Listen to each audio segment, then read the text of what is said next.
Well, if it isn't Yoimiya. Come on in, dear. Come and take a seat. Are these two your friends?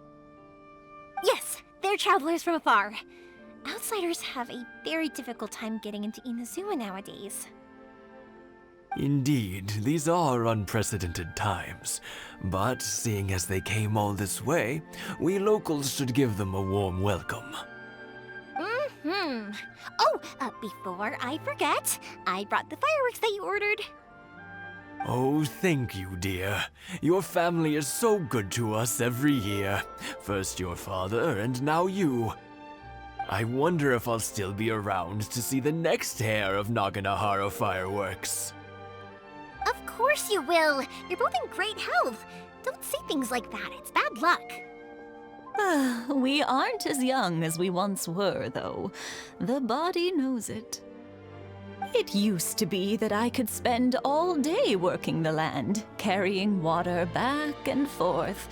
But now, even a moment of light work leaves me with all sorts of aches and pains.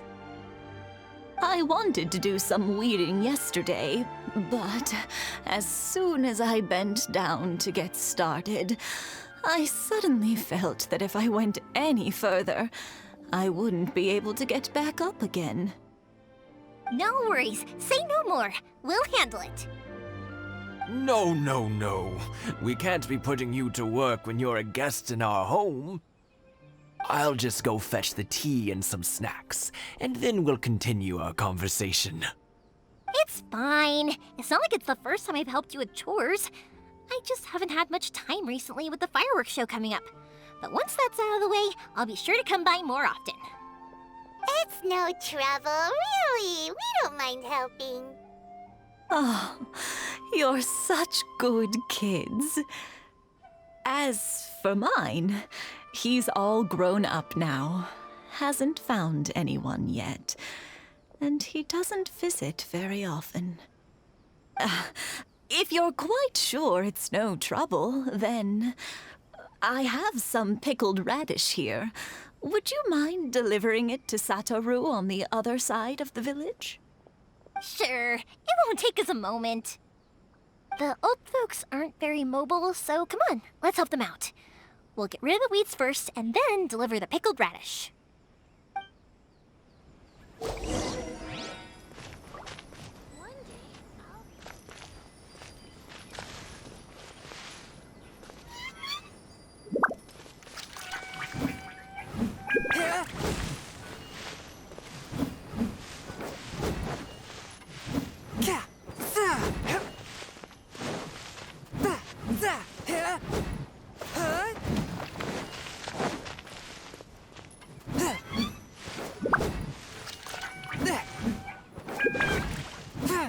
Yeah, you got it!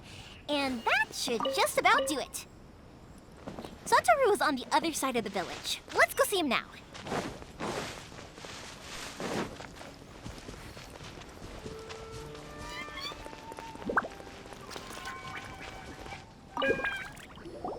Hey, Satoru! How have you been? Keeping well? Yeah, same as usual. Not much has changed. You're looking full of life, as always. All thanks to the support of our loyal customers.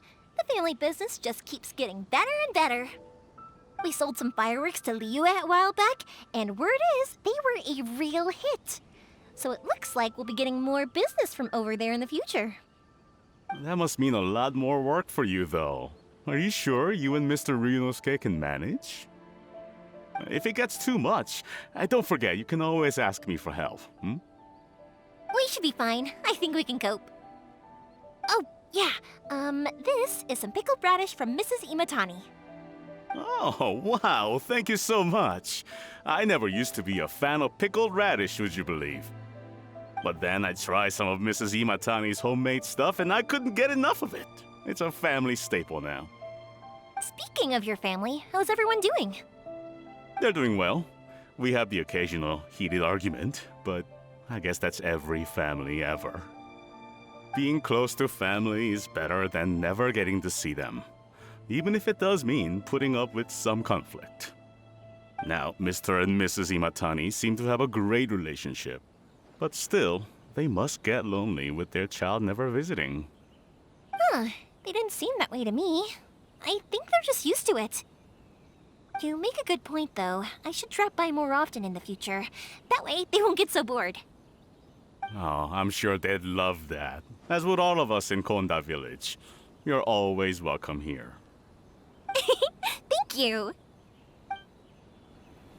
Now that we finished all the chores, it's time to talk to the Imatanis about Sakujiro.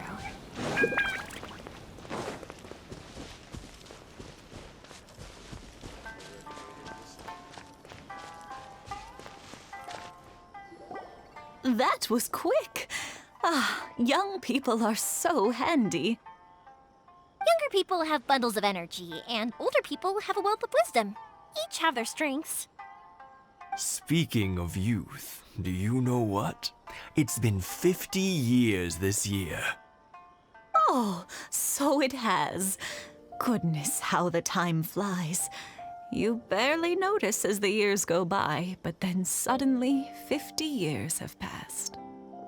50 years since what? Some important day? Well, if you must know, it was 50 years ago, back in the days when this young lady was still trying to win me over, that...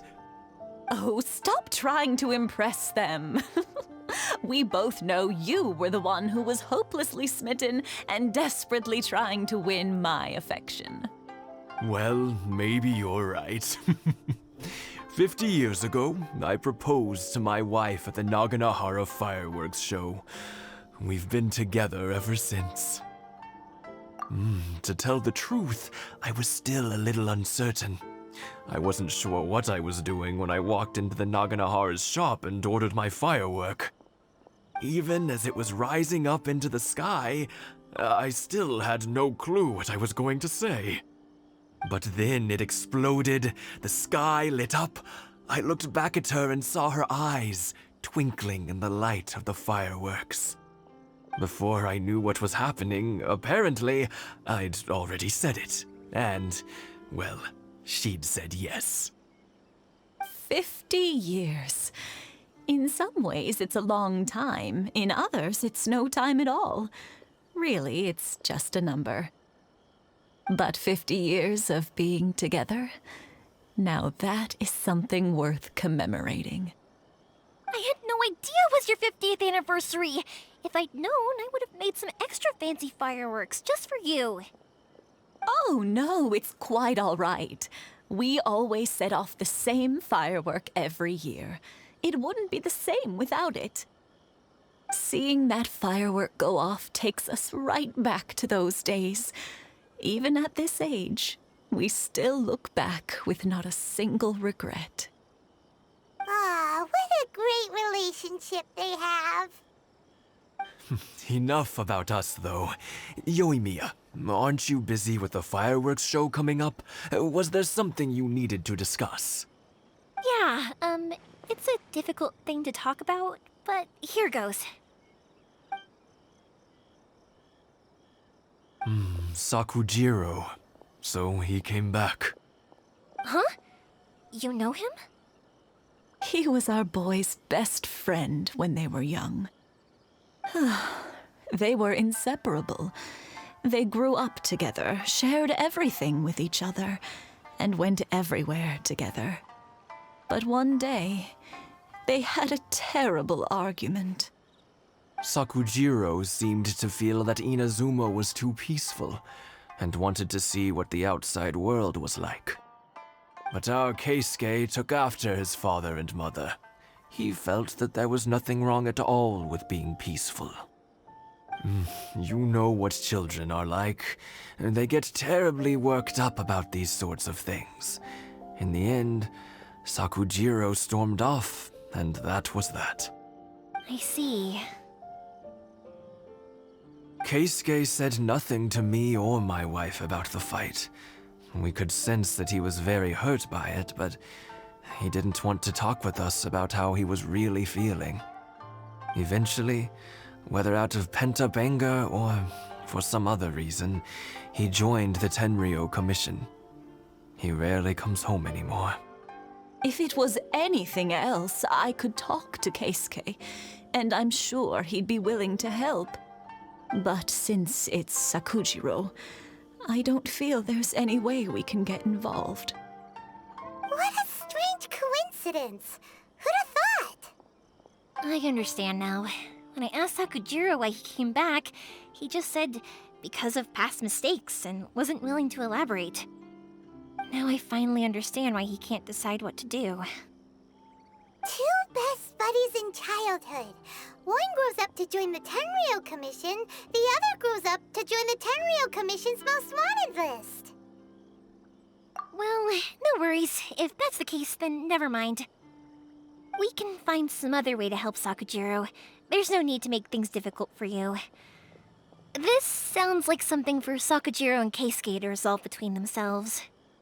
Yes. It'd be so nice if they could go back to the way things were. I think after all these years, they ought to let go of their grudges.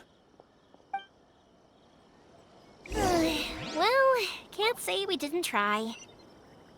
I'll let Sakujiro know after we get back.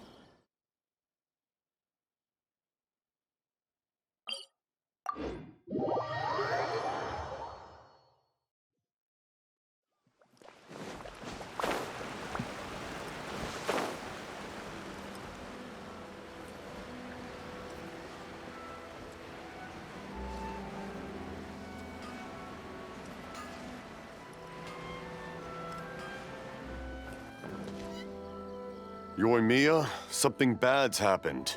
Some people from the Tenryou Commission came by. Huh? Why? Do they know?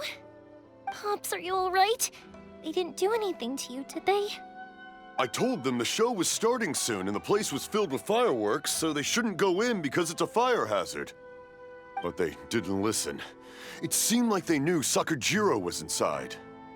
Luckily, Sakujiro heard them coming in time and managed to escape through the window. The Tenryou Commission wasn't able to capture him. Oh, this is bad news. I don't think Sakujiro had enough time to make his mind up. Pops, did you see where he went? Oh, the Tenryou Commission will definitely be chasing after him. Good point. Names. Reading names. Suddenly showing up like this, surely it must be Keisuke's doing. The Commission wouldn't normally cause this big of a fuss over a stowaway. Sorry, my ears are no good. And I didn't get a good look at them either. If you're wondering which way they went, they left the city. I wish I'd caught their names. But I didn't hear a thing. As it happens, I did. I was getting some ore from my friend's place and happened to bump into them on the way over. I think their leader's name was Keisuke, just like you said. Just as I thought. Thanks. If Sakujiro still hasn't made up his mind, those two running into each other won't solve anything. And even worse, there'll be no coming back from it for Sakujiro. We can't let that happen. Come with me. Let's track them down.